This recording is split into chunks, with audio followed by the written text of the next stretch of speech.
Hello ladies, gentlemen, boys, girls, innies, outies and in-betweeners. My name's Dan, welcome back to another PAP Reports. It's Monday, May 25th, 2020. So first and foremost, let's get this whole Dominic Cummings bit out of the way. I'm getting a bit annoyed with these so-called government advisors assuming that they can pretty much do what they want and get away with the very things that they're telling us not to do. I fully understand that we're all human and we all make mistakes. You know, leaving your phone on a train or locking yourself out, but when it comes to those who are taking away our freedoms, you would of course think that they would be extra cautious about what they do whilst enforcing unprecedented changes, the likes of which we have never seen before. I personally fail to see how someone who's presenting with symptoms is doing the right thing by travelling more than 250 miles in order to go and self-isolate with their parents and their child. Boris Johnson said yesterday that Cummings acted legally and with integrity. I wonder how many people watching this report think that integrity comes into it when someone presented with symptoms put elderly parents at risk by travelling to see them. And that's not even taking into account any people that they might have come into contact with on the way. Unlike others who have been caught out, Cummings has not made a single attempt to apologise for his actions, and although he is not exactly in the public eye as an advisor, he is one of the people who is advising Bojo on what he should be doing. It's like a parent telling their child not to swear and then calling them a c***. The worst thing is, this isn't the first double standard that we've seen from officials, and it's breaking down more and more of the trust that people have in the government, which isn't a lot. Why are officials so complacent? Why do they feel that although telling us how bad the pandemic is supposed to be and how careful we should be and the deadly effects of the so-called virus, why do they seem to think it won't affect them? If I was a conspiracy theorist, I could be thinking that maybe they've got a vaccine and the officials have already taken it while the rest of us have to suffer, making them forget that they have to pretend that they're still susceptible. Maybe there is no virus at all, and this is a way to cull society. Who knows? In fact, we only know what we're being told, and we have to take that all at face value and assume that what we're being told is the truth, which most people accept, even though throughout history this has always been proven to not be the case. I'm not politically minded at all, and I can't report this with any political bias because I personally think all MPs are the same. And it shouldn't matter how loyal Boris Johnson is to his team. When someone sticks their fingers up to the public, which is exactly what this is, an action needs to be taken.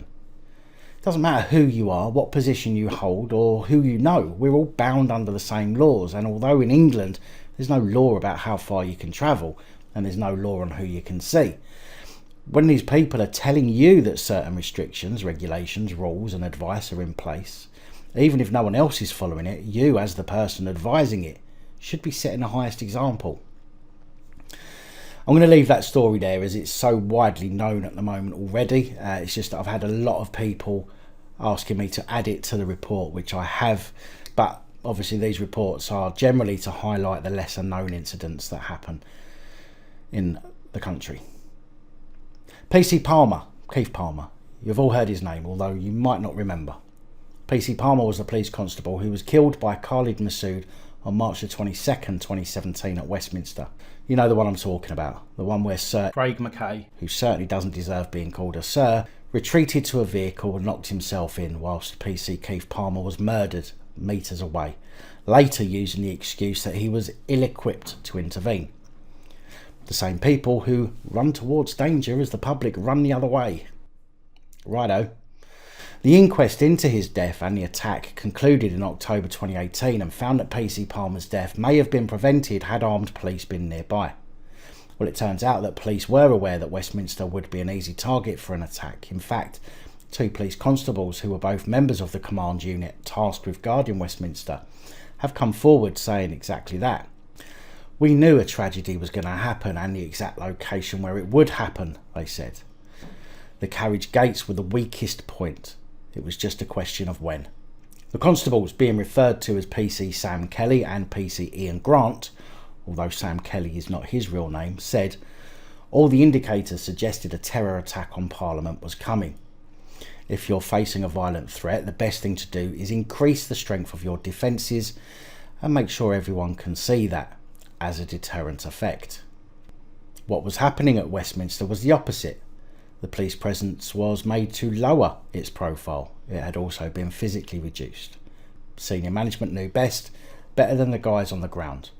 We were told everything had been assessed way above our paid grade. We didn't understand the bigger strategic picture, and we should just shut up. PC Grant said that after he ended his 30-year career with the police, his last post being in the same unit that protects Westminster, he became a security risk due to speaking out and raising security concerns about guarding the perimeter of Parliament.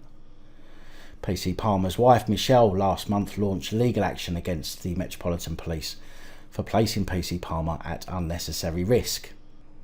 It's a big story. It's something that we will follow as more information becomes available.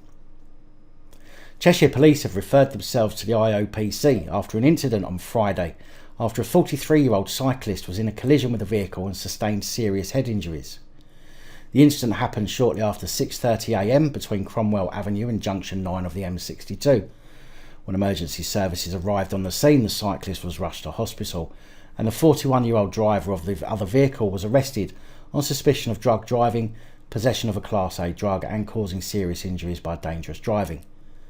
The reason the police have referred themselves to the IOPC, as is evident they weren't directly involved in the collision, is due to a previous occurrence with the vehicle involved earlier that morning.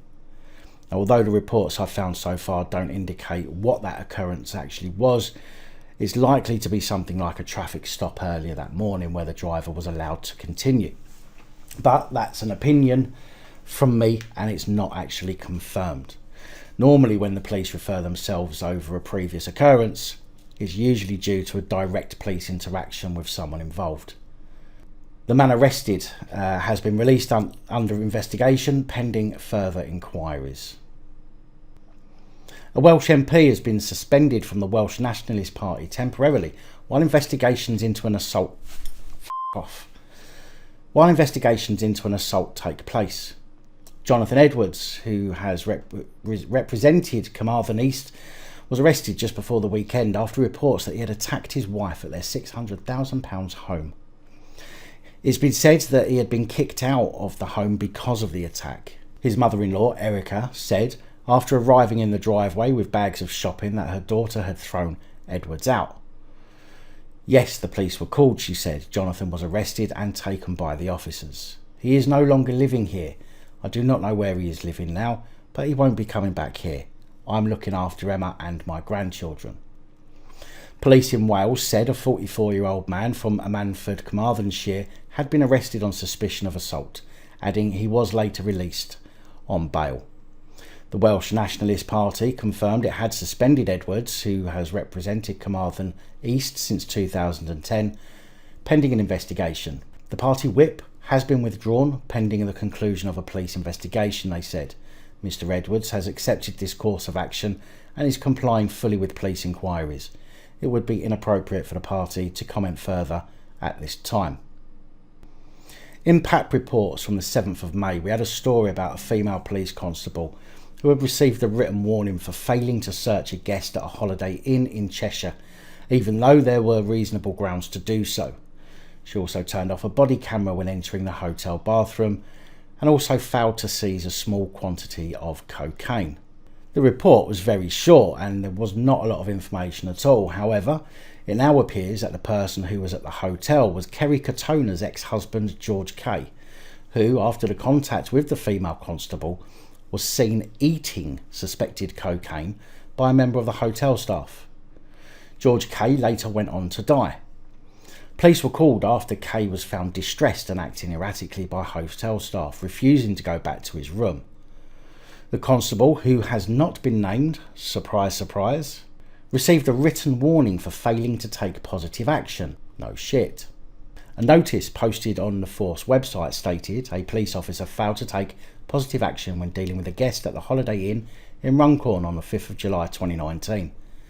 The officer failed to search the guest despite there being reasonable grounds to do so. The officer failed to seize a small quantity of a substance believed to be a controlled drug in the bathroom of the hotel room. The officer switched off their body-worn video prior to entering the bathroom where the substance believed to be a controlled drug, was found. The actions of the officer were not captured. Cheshire Police say they've referred themselves to the IOPC, and a spokesman said, at 9:54 p.m. on Friday, July the 5th, police received a report of concern for the safety of a 39-year-old man at a hotel on Wood Lane, Sutton Weaver. Officers attended and spoke to the man as well as hotel staff. All parties agreed that he could remain at the hotel. At 10:11 a.m. on Saturday, July the 6th, police received a further report of concern for the man's safety. Due to the information provided, the caller was advised to contact North West Ambulance Service for assistance. Paramedics attended the hotel and the man was taken to Warrington General Hospital for treatment, where he sadly later died. The death is not being treated as suspicious and a file will be prepared for the coroner. As with any death following police contact, Cheshire Constabulary has referred the matter to the Independent Office for Police Conduct. Well, I'd have to say there's definitely something suspicious about turning off the body cam going into the room where there was supposed to be some cocaine. I wonder if she'd been tested for drugs after the incident. A 12-month investigation into Asian grooming gangs in Barrow in Cumbria has concluded that there is no evidence of any. Which of course is a good thing, if the police had a decent track record of detecting and dealing with them in the first place. Detective Chief Superintendent Dean Holden said claims of abuse or exploitation in Barrow had not been corroborated during the probe. Which of course is a very clever way of saying we haven't found anything, although it doesn't mean it's not going on. He said the initial operation had been subjected to a voluntary review. In March, the independent peer review made minor recommendations, but concluded the 12-month investigation had been conducted with the utmost integrity, transparency and professionalism. Detective Chief Superintendent Holden said, so I want to reassure people that this is not something that we'd ignored or otherwise dismissed. When a question is asked, is there an organised gang of Asian men in Barrow conducting abuse or otherwise exploitation against individuals, our investigation has shown that this has not been corroborated or otherwise evidenced. An earlier operation following reports from a 19-year-old woman from Barrow saw that woman last month charged with 7 counts of perverting the course of justice and then released on bail. Now, with that out of the way, which is the mainstream media's spin on the incident, I've also come across more information which also includes evidence from Maggie Oliver, former detective constable from Greater Manchester Police, who was instrumental in the whistleblowing and exposing the poor handling of the Rochdale grooming gang cases. The girl the police were referring to appears to be a girl called Ellie.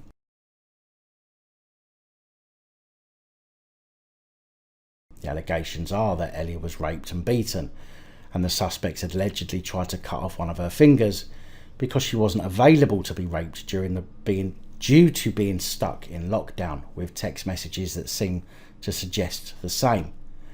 Ellie posted pictures and a long post on social media explaining what had happened and showing her injuries, which were pretty horrific, and I find myself asking if any sane person could do that kind of thing to themselves.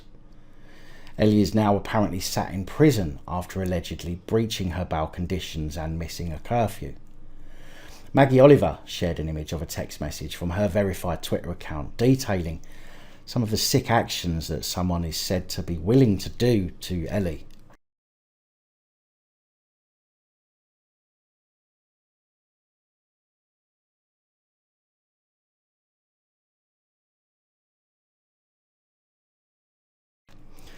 Now, there is a whole lot more to this story, the links to which are, as always, in the description. But I find myself wondering why Maggie Oliver would publicly highlight this case if, as a former detective, she didn't feel that there was enough evidence there to suggest that Ellie is being truthful. But I guess only time will tell. Unfortunately, it seems that so many young girls have to put up with so much abuse because the police's lack of interest in acting on intelligence in a swift and proportionate manner. Merseyside Police Chief Constable Andy Cook has spoken out against the views of Professor Simon Harding. Simon Harding, Director of the National Centre for Gang Research at the University of West London, said young people have spent weeks now on social media and phones involved in gang activity while their parents have no idea. They will have been making enemies and causing problems which you would normally see dealt with on the streets. but instead it's all building up.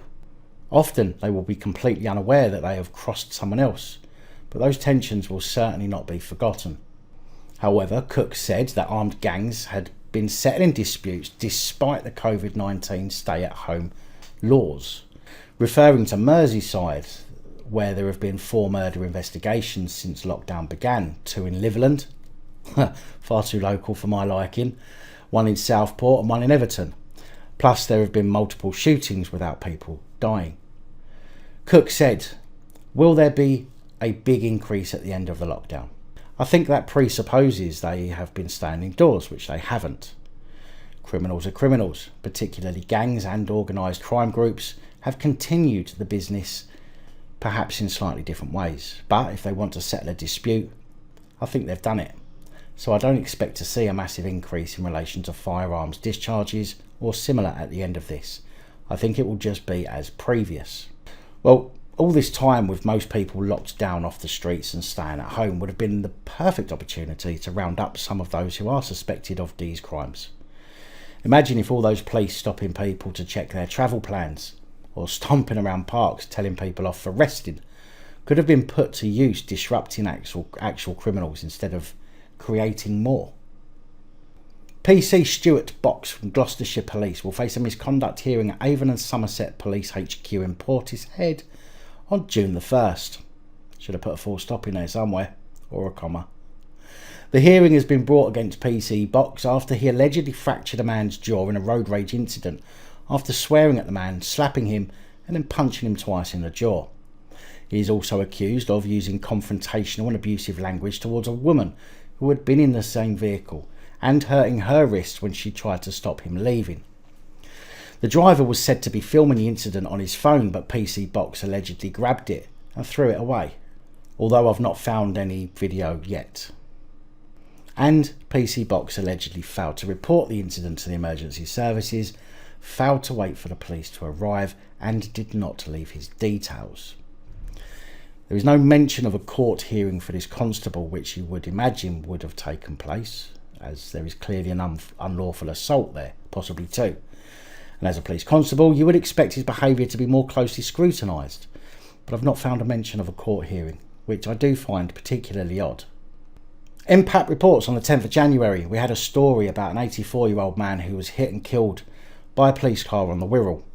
The man, who had nipped out to buy a newspaper, was hit on a pedestrian crossing close to the Three Stags pub in Spittal. Well, even with the amount of police at the scene at the time, as many as 13 police vehicles, which I was astonished by, the incident was referred to the IOPC rather than swept under the carpet, and now the driver is under investigation for a gross misconduct hearing.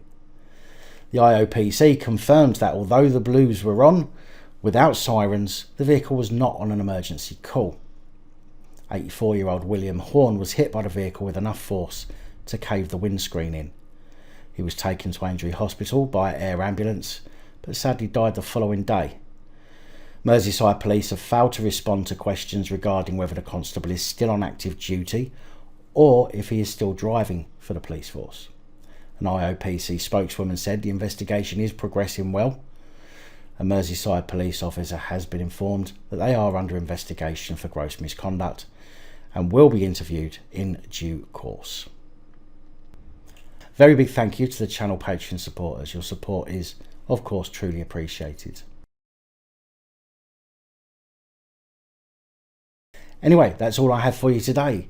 Please like, share, comment and subscribe. Let me know your thoughts, as I know many of you will. And until next time, stay safe, look after each other, film the police, and of course, other officials. Good night, all. Thank you for taking the time to watch this video.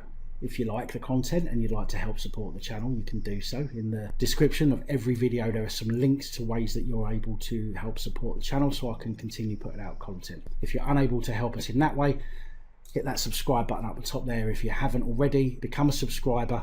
That is support enough. Share the videos, comment, like, it all helps. If you're looking for something else to watch, up top there is my latest video. Down the bottom there is a video that YouTube recommends for you.